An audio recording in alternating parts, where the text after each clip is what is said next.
Hello दोस्तों, welcome to my channel study live with रौनक।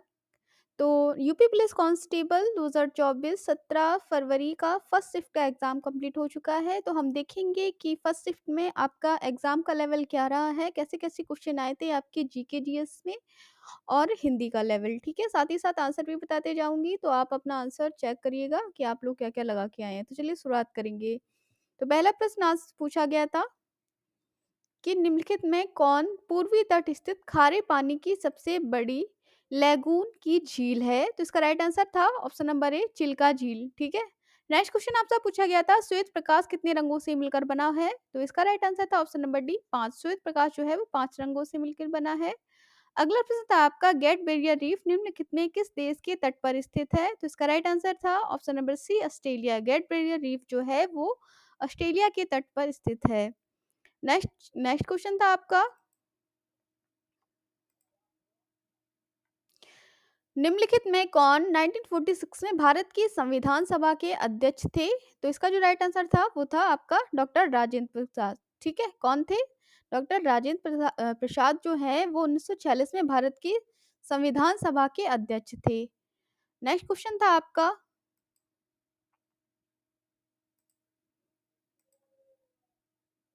प्रयाग प्रशस्ति की रचना निम्नलिखित में किसके द्वारा संस्कृत में की गई है?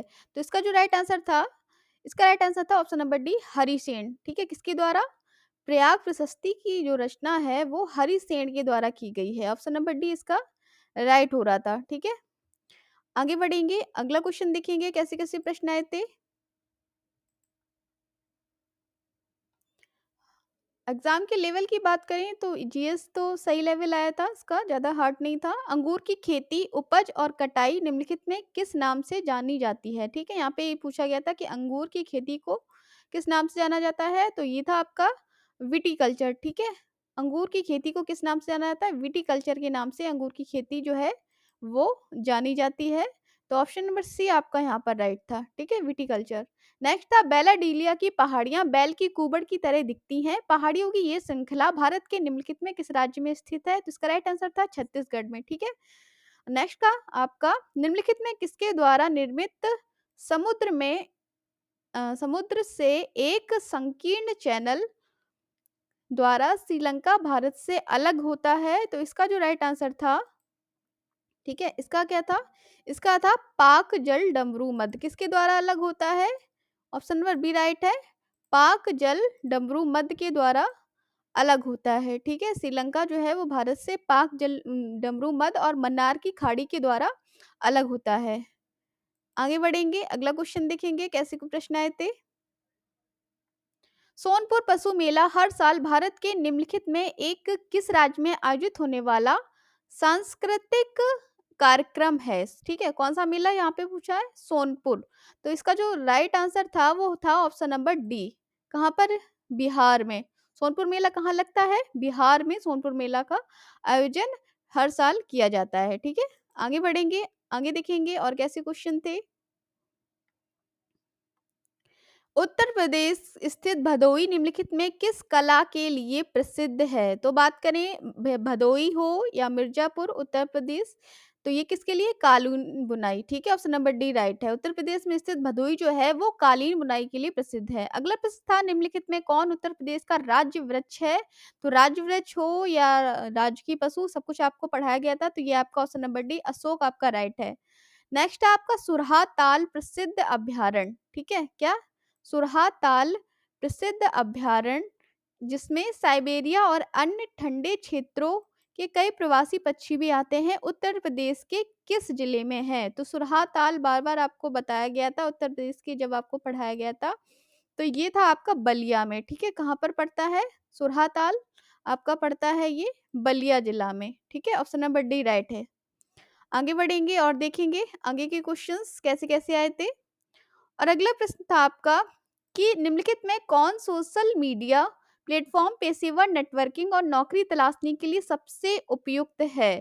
तो इसका जो ऑप्शन था अगर किस हिसाब से लें हम, आयोग ने हो सकता है ए इसका आंसर माना हो। ठीक है, लिंक्डइन यहाँ पर ज़्यादा सुटेबल बैठ रहा है और इंस्टाग्राम, स्नैपचैट, फेसबुक यहाँ पे नौकरी तलाशने के लिए ये सब उपयुक्त नहीं, तो लिंक्डइन पे आप टिक कर सकते हैं। नेक्स्ट था आपका क्वेश्चन नंबर 55 कि मथुरा निम्नलिखित में से किसकी जन्मस्थली है जिसे ब्रजभूमि के नाम से भी जाना जाता है? तो ये तो हर किसी को पता होगा। इसका राइट आंसर था भगवान कृष्ण। ये अगर आपने पढ़ा ना हो तो भी आप लगा के आए होंगे, ऐसा तो आशा है आपसे, ठीक है। तो किसकी जन्मस्थली है मथुरा? तो ऑप्शन नंबर बी है भगवान कृष्ण की। नेक्स्ट था अकबर का मकबरा निम्नलिखित में किस स्थान पर है? तो ये है आपकी सिकंदरा, आगरा से थोड़ी दूरी पड़ता है सिकंदरा, वहां पर है आपका अकबर का मकबरा। नेक्स्ट आपका निम्नलिखित में उत्तर प्रदेश का कौन सा प्रसिद्ध लोक नृत्य धान और मक्के की खेती के दौरान किया जाता है? तो इसका कजरी नहीं है और ना रशिया ना चरकुला, चरकुला जो है वो ब्रज क्षेत्र में होता है। तो इसका जो राइट आंसर आयोग द्वारा ये एसएससी में आया था वो माना गया था हुरका बैल, ठीक है। ऑप्शन नंबर सी राइट है, क्या हुरका बैल आपका राइट आंसर है। आगे बढ़ेंगे, अगले क्वेश्चन पे चलेंगे और अगले प्रश्न थे आपके बनारस हिंदू विश्वविद्यालय की स्थापना पंडित मदन मोहन मालवीय ने निम्नलिखित में किसके सहयोग से की थी? ठीक है, क्या पूछ रहे हैं?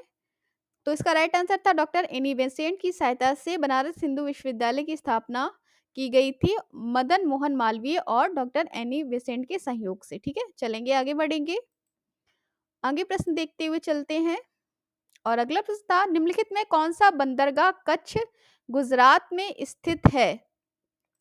तो ये जो है ये आपका कांडला बंदरगाह, ठीक है। कौन सा? कांडला बंदरगाह जो है वो आपका, जिसका नाम दीनदयाल बंदरगाह कर दिया गया है, ये आपका गुजरात के कच्छ जिले में स्थित है। नेक्स्ट क्वेश्चन था हाल ही में श्री अमित शाह ने निम्नलिखित में किस स्थान पर national cooperative dairy federation of India NCDFI के मुख्यालय की आधारशिला रखी है? तो ये है आपका option number D Gandhinagar, Gandhinagar Gujarat में। ये आपका करंट से क्वेश्चन आया था। नेक्स्ट क्वेश्चन था आपका, आगे बढ़ेंगे, आगे प्रश्न देखेंगे निम्नलिखित में कौन सा पुरस्कार सहकारी दुग्ध उत्पादक कंपनियों को आगे बढ़ाने प्रतिस्पर्धी भावना पैदा करने के लिए प्रेरित करने हेतु दिया जाता है? राष्ट्रीय गोपाल रत्न पुरस्कार, ध्यानचंद, अर्जुन या द्रोणाचार्य। तो ये तीनों पुरस्कार जो हैं ये आपको खेल के क्षेत्र में दिए जाते हैं। तो ये तीनों आपका जो राइट आंसर नहीं होगा, आपका राइट आंसर होगा ऑप्शन नंबर ए राष्ट्रीय गोपाल रत्न पुरस्कार, ठीक है। ये तीनों हैं ये खेल के क्षेत्र में दिए जाते हैं, तो आपका ओनली यही बचता है। तो राष्ट्रीय गोपाल रत्न पुरस्कार जो है वो दिया जाता है दुग्ध उत्पादक कंपनियों को आगे बढ़ाने हेतु, ठीक है। चलेंगे नेक्स्ट पे, अगला प्रश्न देखेंगे केंद्रीय मंत्रिमंडल ने हाल ही में भारत और निम्नलिखित में किस देश के बीच प्रवासन और गतिशीलता समझौते को मंजूरी दी है? तो इसका राइट आंसर था इटली, ठीक है। भारत ने इटली के बीच देश के प्रवासन को गतिशीलता समझौते को मंजूरी दी है। नेक्स्ट था आपका हाल ही में भारतीय नौसेना का fast attack craft INS Kabra निम्नलिखित में किस स्थान पर पहुंचा है? तो ऑप्शन नंबर ए राइट है कोलंबो श्रीलंका। कहाँ पे पहुंचा है? कोलंबो श्रीलंका पर पहुंचा है। आगे के क्वेश्चन देखेंगे, आगे प्रश्न था निम्नलिखित में कौन खुदाई खिदमतगार का संस्थापक था? ठीक है, ये पूछा गया था, क्या कौन जो है वो खुदाई खिदमतगार का संस्थापक था? इसका राइट है option number A Khan Abdul Ghaffar Khan. Khudai Khidmatgar के संस्थापक कौन थे? खान अब्दुल गफ्फार खां। नेक्स्ट था आपका निम्नलिखित में किसने हाल ही में कोच्चि लक्षद्वीप द्वीप समूह सबमरीन ऑप्टिकल फाइबर कनेक्शन के एलआईएसएफ का उद्घाटन किया है? तो इसका राइट आंसर था option number D Narendra Modi, ठीक है। ठीक है, देखेंगे आगे के क्वेश्चंस कैसे कैसे और क्वेश्चन आए थे, ये भी देखेंगे।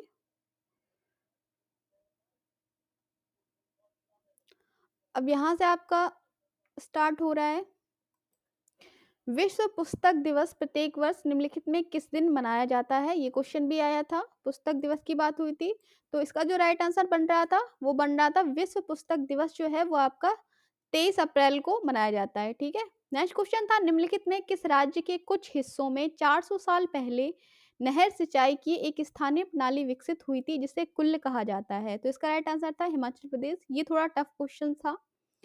अगला प्रश्न था आपका national aluminium company limited NALCO का पंजीकृत कार्यालय निम्नलिखित में किस स्थान पर है? तो ये जो आपका कार्यालय पूछा गया था ये आपका option number C Bhubaneswar Orissa में स्थित है। अगला था विश्व स्वास्थ्य संगठन का मुख्यालय निम्नलिखित में किस स्थान पर स्थित है? तो विश्व स्वास्थ्य संगठन का मुख्यालय, ये तो इजी क्वेश्चन था, ये आपका पड़ता है option number B Geneva Switzerland में, ठीक है। कहाँ पर? जिनेवा स्विट्जरलैंड में WHO का मुख्यालय पड़ता है। आगे के क्वेश्चन देखेंगे, आगे का क्वेश्चन था, भारत में जनगणना संगठन के लिए सर्वोच्च पद, ये क्वेश्चन पूछा था कि भारत में जनगणना संगठन के लिए सर्वोच्च पद कौन सा है? तो इसका राइट आंसर था महारजिस्ट्रार और जनगणना आयुक्त भारत। ऑप्शन नंबर डी इसका राइट था। नेक्स्ट था आपका कुम्हार संभव निम्नलिखित में किस लेखक की साहित्यिक कृति है? तो कुमार संभव जो है वो आपकी ऑप्शन नंबर सी यहाँ पर राइट हो रहा है, महाकवि कालिदास की है। ठीक है।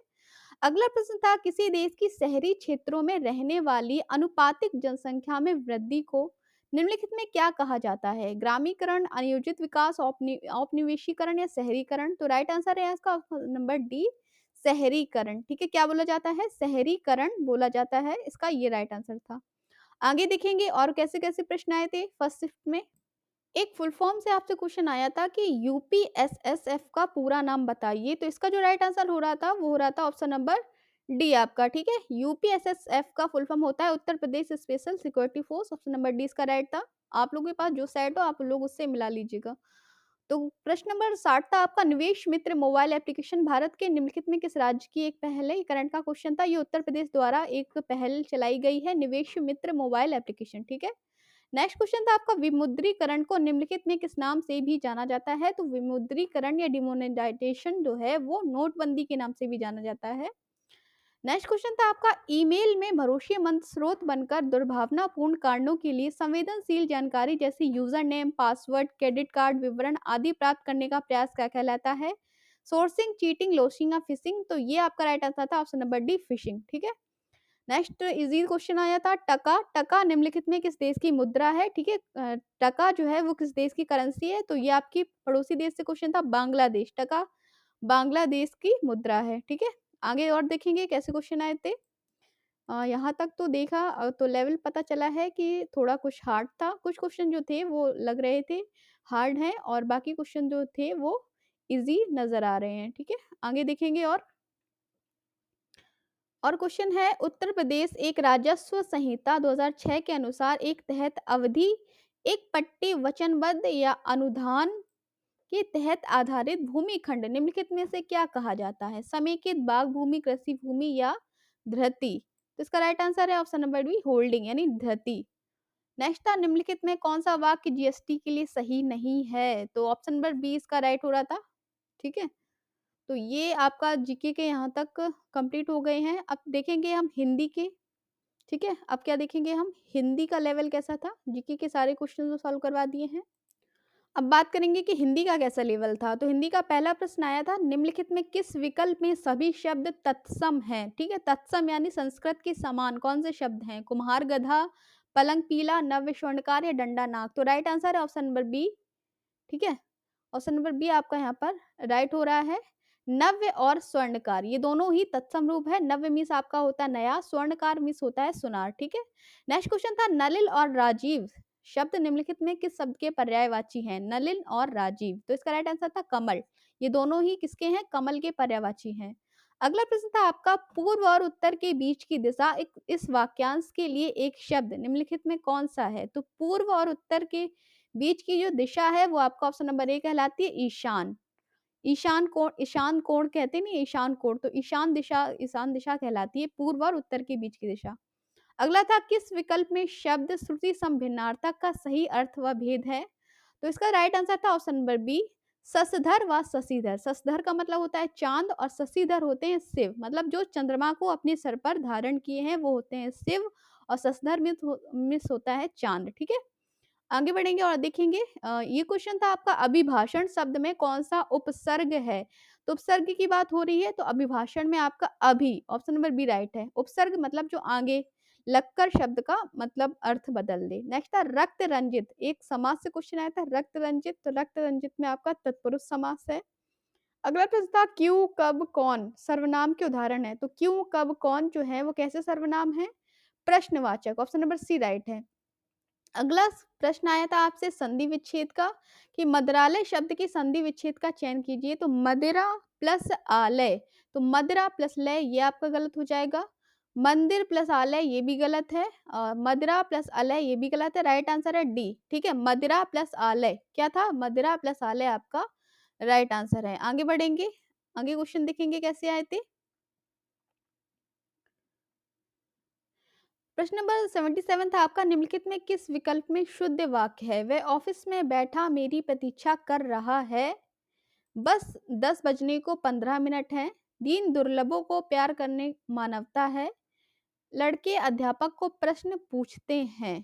तो इसमें तो एक ही सही लग रहा है। ये है ऑप्शन नंबर ए, वह ऑफिस में बैठा मेरी प्रतीक्षा कर रहा है। ठीक है। नेक्स्ट था, निम्नलिखित में पुल्लिंग शब्द का चयन कीजिए। पराधीनता, अजवाइन, मुद्रिका, ये तीनों ही आपके कैसे स्त्रीलिंग शब्द है। पुल्लिंग शब्द जो वो आपका विहार, वन विहार। ठीक है। विहार होता है, विहार होती नहीं है।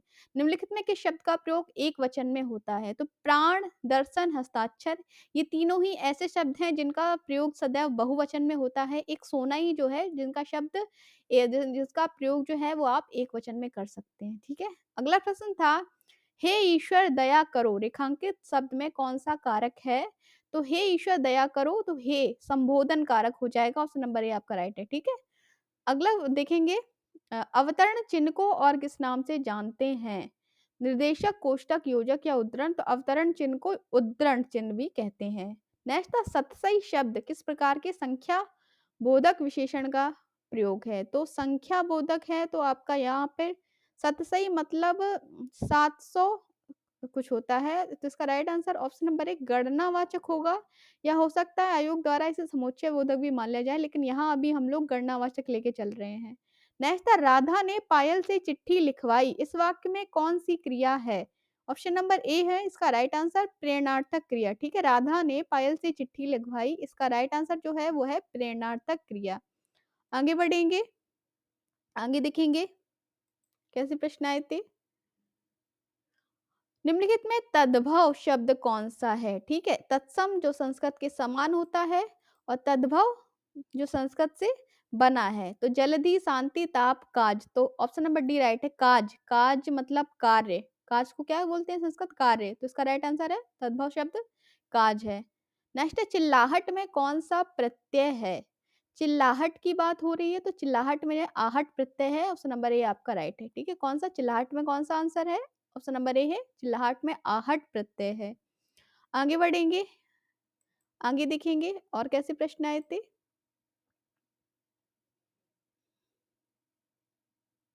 अगला प्रश्न है, राम अभी सोएगा, इस वाक्य में कौन सा वाच्य है? ठीक है। क्या पूछा जा रहा है? राम अभी सोएगा, इस वाक्य में कौन सा वाच्य है? तो इसका राइट आंसर होगा कर्तवाच्य, ऑप्शन नंबर बी। ठीक है। आगे है, तिल का ताड़ बनाना, मुहावरे का अर्थ बताइए। तो तिल का ताड़ बनाना, साधारण बात को बढ़ा चढ़ कर कहना, भाग बैठना, आक्रमण करना, व्यर्थ काम करना। तो राइट आंसर है ऑप्शन नंबर ए, साधारण बात को बढ़ा चढ़ा कर कहना मतलब तिल का ताड़ बनाना। एक कुछ प्रश्न आपसे विलोम शब्द का आया था, तो परोक्ष का होता है प्रत्यक्ष। ठीक है। चमड़ी जाए पर दमड़ी ना जाए लोकोक्ति का अर्थ है। तो चमड़ी जाए या दमड़ी ना जाए, तो इसका इस लोकोक्ति का अर्थ होता है अत्यधिक कंजूस होना। ऑप्शन नंबर बी राइट है। कैसा? ये व्यक्ति जो है वो बहुत ही अत्यधिक कंजूस है। तो क्या बोलता है कि चमड़ी जाए बट दमड़ी ना जाए। आगे देखेंगे, अगला प्रश्न है, क्रोध रस का स्थायी भाव पूछा गया था कि क्रोध रस का स्थायी भाव। तो क्रोध रस का जो स्थायी भाव होता है वो होता है रौद्र। ठीक है। क्या होता है? रौद्र। ऑप्शन नंबर सी राइट है। नेक्स्ट है, सोरठा के द्वितीय और चतुर्थ चरण में कितनी कितनी मात्राएं होती हैं? तो इसका right answer option number C, 13 मात्राएं होती हैं। अगला प्रश्न था, निम्नलिखित में किस अलंकार में समान धर्म का होना अनिवार्य है? तो राइट आंसर था इसका उपमा, ऑप्शन नंबर बी। ठीक है। आगे बढ़ेंगे, अगले प्रश्न पे चल देंगे। हिंदी भी आपकी अगर कहें तो इतनी कठिन नहीं आई थी। हिंदी भी आपका लेवल जो था वो इजी टू मॉडरेट ही दिखा है। अगला प्रश्न था, निम्नलिखित में से भाग शब्द का अनेकार्थी शब्द कौन सा विकल्प नहीं है? ठीक है। क्या पूछा है? नहीं आपसे पूछा है कि कौन सा जो विकल्प है वो नहीं है भाग। तो इसका right answer option number B, हिस्सा, बांटना, भागना, ये तीनों भाग शब्द के निखार्थी शब्द हो सकते हैं बट ब्याज नहीं हो सकता। ठीक है। अगला प्रश्न था, वह बाजार जा चुका है। तो इस वाक्य का काल आपको पहचानना था कि इस वाक्य में कौन सा काल होगा, वह बाजार जा चुका है। तो इसका राइट आंसर था वह बाजार जा चुका है, ये पूर्ण भूतकाल है। ठीक है। कैसा? क्योंकि जा चुका है ना, मतलब रुका नहीं है, जा चुका है, पता नहीं कब गया हो लेकिन जा चुका है। ठीक है। यहाँ पे आपको दिख रहा है ये आपका एक पैसेज भी आया था। ठीक है? पैसेज आप लोग पढ़िएगा, यहाँ पर मैं डायरेक्ट आपको आंसर बता दे रही हूँ कि आंसर क्या-क्या थे, पैसेज आप लोग देख लीजिएगा, ठीक है? भारतीय लेखकों की किस्मत खराब है क्योंकि क्या प्रश्न आया था? भारतीय लेखकों की किस्मत खराब है क्योंकि उनकी पुस्तकों को यहाँ के नागरिक गर्व योग्य नहीं मानते हैं, या वे अपनी भाषा के साहित्य को पढ़ के समाज का हाल-चाल नहीं जान सकते हैं, वे अपनी भारत शिक्षकों तक नहीं पहुँचा पाते हैं, वे अपनी भाषा को जो है वो नहीं समझते। इसका राइट आंसर ऑप्शन नंबर ए, पैसेज के अनुसार इसका राइट आंसर यही बन रहा है कि उनकी पुस्तकों को यहाँ के नागरिक गर्व योग्य नहीं मानते हैं। अगला था उपयुक्त शीर्षक दीजिए, तो इसके हिसाब से जो शीर्षक बन रहा है वो था आपका ऑप्शन नंबर सी, भारतीय शिक्षितों का अंग्रेजी मोह, ठीक है? क्या था? ऑप्शन नंबर सी राइट था इसका, भारतीय शिक्षकों का अंग्रेजी मोह, ठीक है? आगे बढ़ेंगे। आगे की प्रश्न था, भारत का सुशिक्षित समाज कौन-सा साहित्य पढ़कर संतुष्ट हो जाता है? भारतीय, देसी, अंग्रेजी या हिंदी? तो राइट आंसर है ऑप्शन नंबर बी, पैसेज के अनुसार अंग्रेजी। भारत का सुशिक्षित समाज जो है वो अंग्रेजी साहित्य पढ़कर संतुष्ट हो जाता है। नेक्स्ट था, भारतीय भाषाओं के साहित्य के प्रति समाज के किस वर्ग में अरुचि की भावना है? तो इसका राइट आंसर होगा 102 का ऑप्शन नंबर डी, उच्च, ठीक है? नेक्स्ट था, भारतीय भाषाओं के लेखक अमेरिकी, यूरोपीय तथा चीन, बर्मा, जापान के लेखकों से भी हीन है। क्यों? उनके भारत के साहित्य को सुशिक्षित लोग नहीं पढ़ते हैं, वो अंग्रेजी के मोह में ग्रस्त हैं, उनके साहित्य को भारत में नहीं पढ़ा जाता, उनमें स्वभाषा के प्रति गौरव नहीं है। तो इसका राइट आंसर होगा ऑप्शन नंबर ए, उनके साहित्य को भारत के सुशिक्षित लोग नहीं पढ़ते हैं, ठीक है? नेक्स्ट क्वेश्चन था, मीराबाई किसकी शिष्या थी? तो मीराबाई जो है वो ऑप्शन नंबर सी, संत रैदास की शिष्या थी। कैसी शिष्या थी? किसकी शिष्या थी? संत रैदास की। आगे देखेंगे। आगे क्वेश्चन आया था, निम्नलिखित में कौन सी भाषा पश्चिमी हिंदी के साथ संबंध रखती है?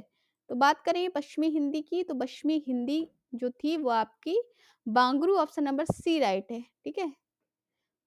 ऑप्शन नंबर सी राइट है आपकी, बांगरू। पश्चिमी हिंदी जो है वो बांगरू भाषा से संबंध रखती है। नेक्स्ट क्वेश्चन था, निम्नलिखित में नहीं कौन से प्रकार का रीतिवाचक क्रिया विशेषण है? तो नहीं की बात हो रही है, तो यह आपका डिनोट करता है निषेधवाचक को, ठीक है? नेक्स्ट क्वेश्चन था, निम्नलिखित में समुद्र शब्द का पर्यायवाची, तो समुद्र शब्द का पर्यायवाची जो है वो होता है ऑप्शन नंबर बी, रत्नाकर, ठीक है? ये वैराग, भोर, भव ये नहीं है, इसका राइट आंसर है ऑप्शन नंबर बी, रत्नाकर। आगे देखेंगे, आगे कैसे क्वेश्चन आए थे, लास्ट है आपके कुछ क्वेश्चंस। मेघ और मेध, क्या पूछ रहा है? मेघ और मेध श्रुति सम भिन्नार्थक शब्द हैं, इनके अर्थ आपको, तो मेघ तो होता है आपका बादल, ठीक है? और मेध को कहते हैं यज्ञ, तो ऑप्शन नंबर डी आपका राइट है, ठीक है? क्या? ऑप्शन नंबर डी आपका राइट है, मेघ और मेध, ठीक है?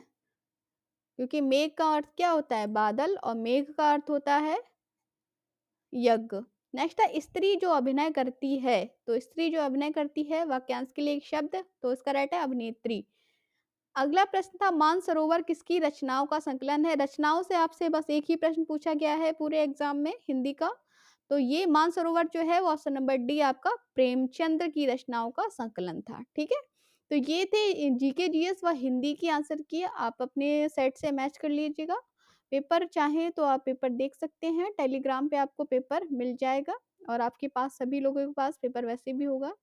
तो पेपर का जो लेवल था वो ज़्यादा हार्ड नहीं था, सिर्फ इजी टू मॉडरेट ही था, अगर जीके जीएस और हिंदी की बात करें तो, ठीक है? अब देखेंगे, रीजनिंग भी देखेंगे, रीजनिंग में कैसे थे, कैसे-कैसे आपको मैं दिखा देती हूँ, ठीक है? आप लोग देख सकते हैं कैसे-कैसे प्रश्न जो हैं वो हिंदी और रीजनिंग में आए थे। सॉरी, रीजनिंग और मैथ में कैसे-कैसे प्रश्न आए थे, ठीक है? तो ये थे आज के यूपी पुलिस कांस्टेबल 2024 के फर्स्ट शिफ्ट की आंसर की, जीके जीएस और हिंदी की। तो वीडियो अगर अच्छी लगी हो तो आप चैनल को सब्सक्राइब और बेल आइकन को ज़रूर दबा दीजिए। हमारे पास जैसे ही आज की सेकंड शिफ्ट का पेपर आएगा, हम उसकी भी आंसर की आपको बता देंगे। तो चलते हैं, फिर मिलेंगे एक नई वीडियो के साथ। तब तक के लिए नमस्कार, take care and good bye.